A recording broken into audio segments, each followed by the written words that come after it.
Monsoon में जितना बारिश से जो हाल हुआ है मुंबई का, इसमें कहीं ना कहीं बीएमसी की पूरी पोल खुल गई है। और हमने मई महीने में ही कंप्लेंट किया था कि भाई जो कंपनी को आपने काम दिया है उनने 60% गोइंडी में नाले ड्रेनेज की सफाई नहीं किया है। हमारे दो मुद्दे थे। एक मुद्दा तो हमारे एरिया में पूरे ड्रेनेज की जो सफाई नहीं हुई है, उसके अंदर शासन के लोग पूरे शामिल है। पुजारी साहब को हमने इसके बारे में मिला, जेई को मिला, एई को मिला, सबको मिला। पुजारी सब कौन है?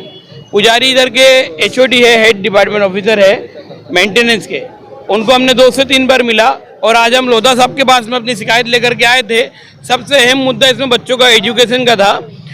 मेरी मांग थी कि जैसे कि बॉर्डर पर लड़ने वाले सैनिक को वीर चक्र मिलता है, वैसे ही म्यूनसिपालिटी स्कूल में पढ़ने वाले बच्चों को भी वीर चक्र मिलना चाहिए, जो अपनी जान हथेली पे रख करके हाईवे पार करके स्कूल आते, रोज अपनी जान हथेली पे रख के आते। कब क्या दुर्घटना हो जाए बोल नहीं सकते। और से क्या कहना है? मैं यही कहना चाहता हूँ कि इस दुर्घटना के खिलाफ अगर हम आवाज उठाते हम लोगों के ऊपर एफआईआर होती है।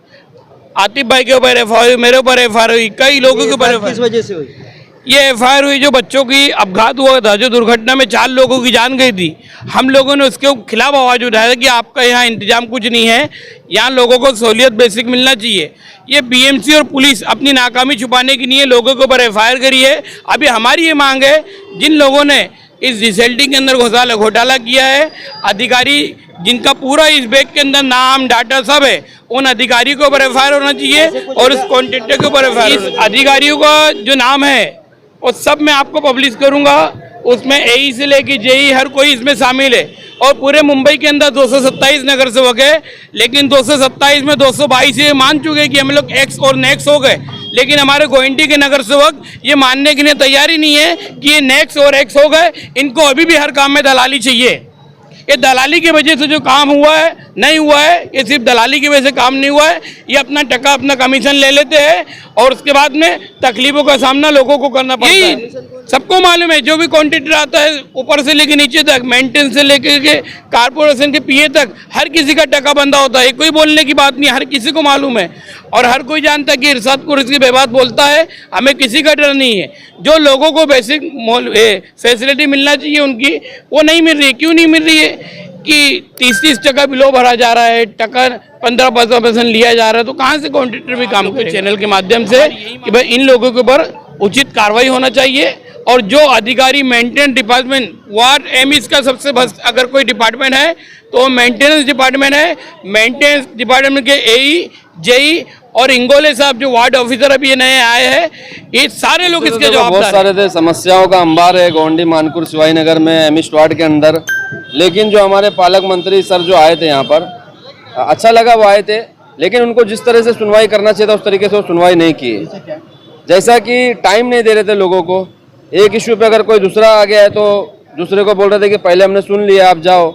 इश्यू की जो गहराई को वो नहीं समझ पाए। आपकी क्या मांग है? हमारी मांग यही थी कि जो महाड़ा नेटवर्क पार्क कंपाउंड के अंदर जो स्कूल बना है, बन के जो स्ट्रक्चर उसका बना हुआ है, लेकिन स्ट्रक्चर भी अधूरा था।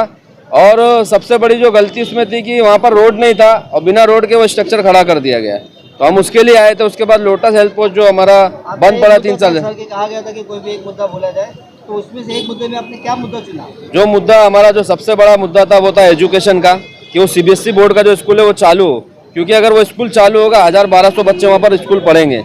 क्योंकि वहाँ पर जो बच्चे पढ़ना चाहिए वो नहीं, वहाँ पर नहीं पढ़कर कोई दूसरे स्कूल में पढ़ रहे हैं और बहुत कंजेस्टेड हालत में पढ़ रहे हैं कॉरिडोर में। प्रशासन को मैं यही बोलूँगा कि प्रशासन अपना काम करे जिम्मेदारी के साथ, जो कि प्रशासन नहीं कर रहा है। और मैं प्रभाग लोधा साहब से मैं ये बोलना चाहता हूँ, या जो भी मिनिस्टर है या सीएम है, आप प्रशासन पर कार्रवाई क्यों नहीं करते? मेरा सवाल ये है। अभी भी उन्होंने कॉन्ट्रैक्टर के ऊपर कार्रवाई करने के लिए बोला कि आप सीबीएसई बोर्ड का जो स्कूल बनाया है जिसने कॉन्ट्रैक्टर ने, आप उसके ऊपर एफआईआर लो, पुलिस को उन्होंने बोला है। लेकिन मेरा उनसे ये सवाल है कि एमएमआरडी और बीएमसी की जो गलतियां उसके अंदर है उन पर कार्रवाई क्यों नहीं हो रही है? और बात लेके था प्लॉट नंबर 8 दुर्गा सेवा संघ वार्ड नंबर 139 में 2 शौचालय है। एक शौचालय बंद रह गया कम से कम 4-5 साल हो गया है और दूसरा जो शौचालय बहुत पुराना है, ज्यादातर बंद रहता है। ये शौचालय कितने नंबर में और कब बंद हुआ? प्लॉट नंबर 8 में दुर्गा सेवा संघ में एक शौचालय 2018 में कुछ बना था, उसके 6 महीने बाद बंद हो गया। और एक शौचालय जो पुराना है वो चलते चलते उन लोग बंद कर देते, अभी 2 महीने से बंद करके रखे। इसके लिए अभी जो लोग हैं, मतलब जो संभालते हैं, वो लोगों ने बंद करके रखा। हमने उसकी शिकायत जब एम स्टूवर्ड में की तो उन्होंने क्या करा, एम स्टूवर्ड में जब हमारे मेंटेनेंस वाले भेजते हैं वो एचडब्ल्यूएम से आते हैं तो वापस उन्होंने मेंटेनेंस में भेजते हैं। फिर हमने ना यहाँ के जो वार्ड ऑफिसर है इंगोले सर करके जो नाम है उनके पास गए तो वो लोग भी वापस से इधर, मतलब ये लोग खाली ना इधर से उधर भेज के ना पब्लिक का टाइम खराब कर रहे हैं, लेकिन ना पब्लिक के लिए कोई सॉल्यूशन। शिंदे साहब ने जो फंड दिया था शौचालय के लिए, या बीजेपी सरकार ये जो हमारे प्रधानमंत्री मोदी साहब ने जो भी दिया था फंड, वो आज देख सकते गोंडी में पूरा बर्बाद हुआ है। आधे से ज़्यादा वार्ड में अगर आप घूमोगे आधे 90% शौचालय बंद पड़े ले, इसमें सिर्फ और सिर्फ भ्रष्टाचार हुआ है और इसकी जिम्मेदार पूरा एम वार्ड के लोग हैं, यहाँ के ऑफिसर लोग हैं। तो हम ये कहना चाहेंगे अगर इतने बड़े मंत्री अगर पब्लिक की समस्या सुनने आते हैं तो पब्लिक की समस्या तो सुनना चाहिए, पब्लिक से बात तो करना चाहिए। पब्लिक अपना टाइम निकाल के नंबर लगाए, कल से फॉर्म भरे, आज सुबह से नंबर लगाए, उन्होंने 10 सेकंड भी अपने सामने खड़े रहने नहीं दिया हमको, हमारी बात नहीं सुने और हमने जो लेटर पे लिखा था वो नहीं लिखा।